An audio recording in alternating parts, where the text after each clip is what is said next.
తాజా సమాచారం కోసం 95 న్యూస్ ఇప్పుడు యాప్ లో మీ ముందుకు వచ్చింది.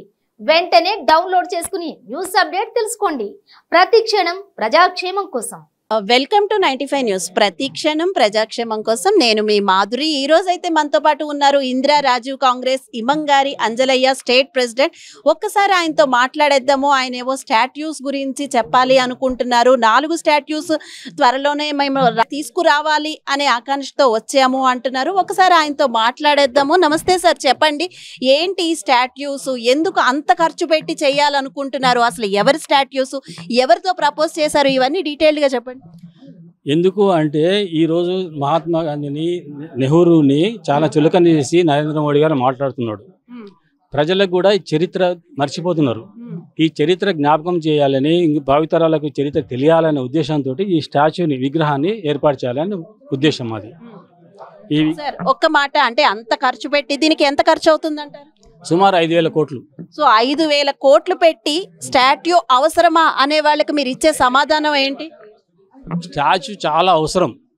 చరిత్ర తెలుసుకోవడం కోసం ఈ స్టాచ్యూ అవసరం. ఎందుకంటే సర్దార్ వల్లభాయ్ పటేల్ విగ్రహాన్ని మరి ఏ ఉద్దేశంతో పెట్టిండు నరేంద్ర మోడీ? ఎవరికి ఉపయోగం అని పెట్టిండ్రు కదా? కొత్త పార్లమెంటు, మంచి పార్లమెంటు భవనం ఉన్నా కానీ కొత్త పార్లమెంటు కొన్ని వేల కోట్ల ప్రభుత్వ ధనం ఖర్చు పెట్టిండు. ఇది ప్రభుత్వ ధనం కాదు, ప్రైవేట్ ట్రస్ట్ ద్వారా నెహ్రూ, గాంధీ ఈ నలుగురి చరిత్ర భావితరాలకు తెలియాలి. నరేంద్ర మోడీ చెప్పేది అంతా అబద్ధము. నిజంగా దేశం కోసం శ్రమించి, దేశం కోసం అహర్నిశలు బాగు కోసం ఆలోచన చేసిన నెహ్రూని చులకన చేసి మాట్లాడడం నరేంద్ర మోడీ గారి తప్పు అని ప్రజలకు తెలియడం కోసం ఇది విగ్రహ స్థాపన. సార్ ఇది అంటే ఎవరెవరిది పెట్టాలి అనుకుంటున్నారు? నలుగురి: మహాత్మా గాంధీ, జవహర్లాల్ నెహ్రూ, ఇందిరాగాంధీ, రాజీవ్ గాంధీ. నలుగురిది. సో ఎవరికి ఇప్పటి వరకు ఈ విషయం అయితే మీరు ఎవరికి తెలియజేశారు? అంటే ఇప్పుడు రాష్ట్రంలో కాంగ్రెస్ ప్రభుత్వం ఉంది కాబట్టి ఈ నిర్ణయం తీసుకున్నారా? అంటే మీకు ఏం ప్రభుత్వం నుంచి సహకారం లభిస్తుందని ఆశ ఉందా, లేదా ఓన్లీ ట్రస్ట్ మీద, ప్రజల మీద డిపెండ్ అయి చేద్దాం అనుకుంటున్నారా? రాష్ట్ర ప్రభుత్వానికి దీనికి ఏం సంబంధం లేదండి. ప్రభుత్వం ఈవెన్ ఒకవేళ సెంట్రల్ గవర్నమెంట్లో కాంగ్రెస్ ప్రభుత్వం వచ్చినా ప్రభుత్వానికి సంబంధం లేదు. ఇది కేవలం ప్రైవేట్ ట్రస్ట్ ద్వారానే ఏర్పాటు చేయడం జరుగుతుంది. Okay, right, thank you. ఇది అంటే ఎక్కడ పెడదామని ప్లాన్ చేశారు సార్? ఉద్దేశం అయితే మహబూబ్నగర్ జిల్లాలో ఒక మంచి ప్లేస్ చూసి పెట్టాలనుకున్నాను. కాబట్టి ఈ ట్రస్ట్ ఏర్పడిన తర్వాత ట్రస్ట్ సభ్యులు ఉంటారు కదా, వాళ్ళ అభిప్రాయం దేశంలో ఎక్కడైనా పెట్టచ్చు.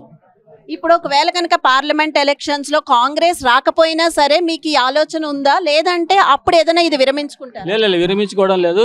పార్టీకి, ప్రభుత్వానికి, రాష్ట్ర ప్రభుత్వం కానీ కేంద్ర ప్రభుత్వంతో సంబంధం లేదు. ఇది ట్రస్ట్.